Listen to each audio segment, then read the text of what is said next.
Good afternoon.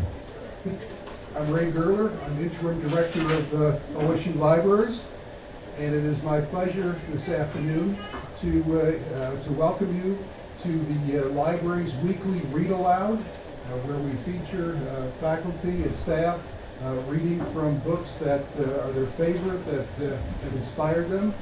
It's my privilege to introduce President Gee, who will read from a book, I believe, of inspiration called The Last Lecture.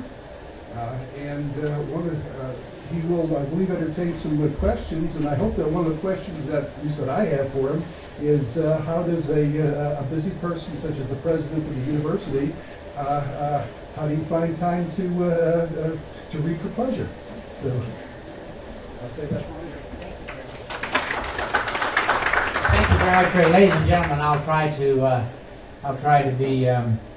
Wow, this is kind of daunting, as a matter of fact. You know, there's so many books that I could have read from that I've been reading lately, and I tend to be a reader who reads a number of things at the same time. I don't know if some of you are like that, but I just can't read one thing. I read sort of multiple things, and some things for pleasure, some things for real pleasure. What? Uh-oh. Oh. Well, you're just reminding people that. Oh, okay. Well, that's all right. That's all right. I'm reminding myself that I'm here. Let's wait until he gets finished, okay?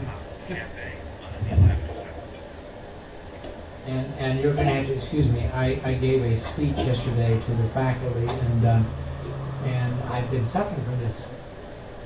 I don't know what everyone suffers from in Columbus, Ohio, but I've been suffering from it, and so if my voice gets a little cracky, I apologize. But anyway, I'm sort of a reader that reads in a number of different areas. I'm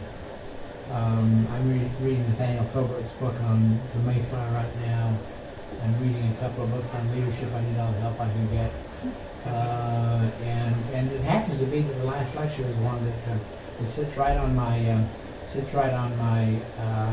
book stand right next to my bed, because there are a couple of books there. I have a couple of sonnets and books on sonnets and a couple of other things that I just like to have, because every once in a while I like to call them, because I think they're sort of fun to read and personally somewhat inspirational to me. So anyway, I think you all know about Randy Pausch, who gave this lecture, or one of the last lectures, and he was dying of cancer at the time. Carnegie Mellon, wonderful young guy. And it has gone viral, as they say. I think about 10,000 or 10 million people have looked at it on YouTube or in video or some other way. And then it was published as a book. I think an explanation and exploration, because the book is longer than, of course, the lecture itself. But nonetheless, I think it is. In today's world, something very appropriate. So I'm going to read just a couple of things, and I'm going to really open myself up for questions. This one is a skill set called leadership, which I thought was kind of interesting. Like countless American nerds born in 1960, I spent part of my childhood dreaming of being Captain James T. Kirk, commander of the Starship Enterprise. I didn't see myself as Captain Pausch. I imagined a world where I actually got to be Captain Kirk. For ambitious young boys with a scientific bent, there could be no greater role model than James T. Kirk of Star Trek. In fact, I seriously believe that I became a better teacher and colleague, maybe even a better husband, by watching Kirk run the Enterprise. Think about it. If you've seen the TV show, you know that Kirk was not the smartest guy on the ship. Mr. Spock, his first officer, was the always logical intellect on board. Dr. McCoy had all the medical knowledge available to mankind. In the 2260s, Scotty was the chief engineer who had the technical know-how to keep that ship running, even when it was under attack by aliens. Sounds like a university, doesn't it? So, what was Kirk's skill set? Why did he get to climb on board the Enterprise and run it? The answer, there is this skill set called leadership. I learned so much by watching this guy in action. He was the distilled essence of the dynamic manager, a guy who knew how to delegate, had the passion to inspire, and looked good in what he wore to work. He never professed to have skills greater than his subordinates. He acknowledged that they knew what they were doing in their domains, but he established the vision, the tone. He was in charge of morale. On top of that, Kirk had the romantic chops to woo women in every galaxy he visited. Picture me at home watching TV, a 10-year-old in glasses. Every time Kirk showed up on the screen, he was like a Greek god to me. And he had the coolest damn toys. When I was a kid, I thought it was fascinating that he could be on some planet and he had this thing, this Star Trek communicator device that let him talk to people back on the ship. I now walk around with one in my pocket. Who remembers that it was Kirk who introduced us to the cell phone. A few years ago, I got a call on my communicator device from a Pittsburgh author named Chip Walter. He was co-writing a book with William Shatner, a.k.a. Kirk, about how scientific breakthroughs first imagined on Star Trek foreshadowed today's technological advancements. Captain Kirk wanted to visit my virtual reality lab at Carnegie Mellon. Granted, my childhood dream was to be Kirk, but I still considered a dream realized when Shatner showed up. It's cool to meet your boyhood idol, but it's almost indescribably cooler when he comes to you to see cool stuff you're doing in your own lab. My students and I worked around the clock to build a virtual reality world that resembled the bridge of the Enterprise. When Shatner arrived, we put this bulky head-mounted display on him.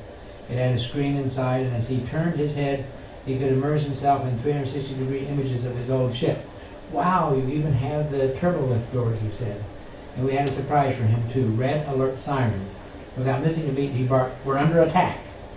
Shatner stayed for 3 hours and asked tons of questions. A colleague later said to me, he just kept asking and asking. He doesn't seem to get it. But I was hugely impressed.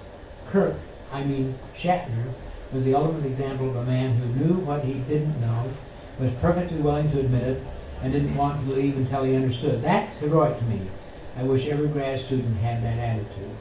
During my cancer treatment, when I was told that only 4% of pancreatic cancer victims or patients live 5 years, a line from the Star Trek movie The Wrath of Khan came into my head. In the film, Starfleet cadets are faced with a simulated training scenario where, no matter what they do, their entire crew is killed. The film explains that when Kirk was a cadet, he reprogrammed the simulation because he didn't believe in the no-win scenario.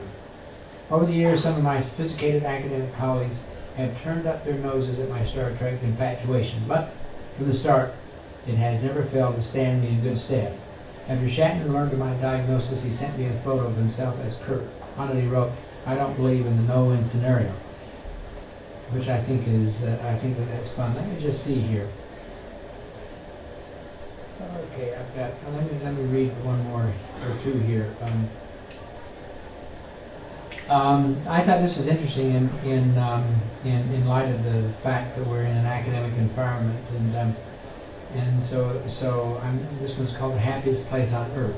In 1969, when I was an 8-year-old, my family went on a cross-country trip to see Disneyland. It was an absolute quest, and once we got there, I was just in awe of the place. It was the coolest environment I'd ever been in. As I stood in line with all the other kids, all I could think was, I can't wait to make stuff like that. 2 decades later, when I got my PhD in computer science from Carnegie Mellon, I thought that made me infinitely qualified to do anything, so I dashed off my letters of application to Walt Disney Imagineering. And they sent me some of the nicest go-to-hell letters I'd ever received. They said they had reviewed my applications and they did not have any positions which required particular qualifications. Nothing. This is a company famous for hiring armies of people to sweep the streets. Disney had nothing for me, not even a broom. So that was a setback. But I kept my mantra in mind. The brick walls are there for a reason. They're not there to keep us out. The brick walls are there to give us a chance to show how badly we want something. Fast forward to 1995, I had become a professor at the University of Virginia, and I had helped build a system called virtual reality on $5 a day.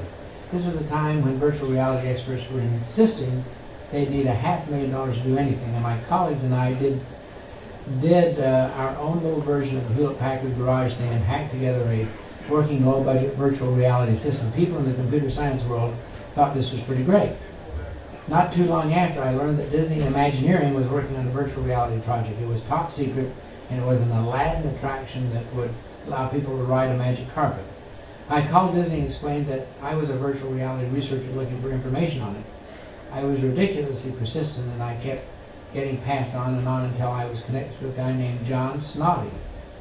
He happened to be the brilliant Imagineer running the team. I felt as if I had called the White House and been put through to the president. After we chatted a while, I told John I'd be coming to California. Could we get together? Truth was, if he said yes, the only reason I'd be coming would be to see him. I'd have gone to Neptune to see him. He told me okay, if I was coming anyway, we could have lunch. Before going to see him, I did 80 hours of homework. I asked all the virtual reality hotshots I knew to share their thoughts and questions about this Disney project. As a result, when I finally met John, he was wowed by how prepared I was. It's easy to look smart when you're preparing smart people. Then at the end of the lunch, I made the ask. I have a sabbatical coming up, I said. What's that, he asked, which was my first hint of the academic entertainment culture clash I'd be facing.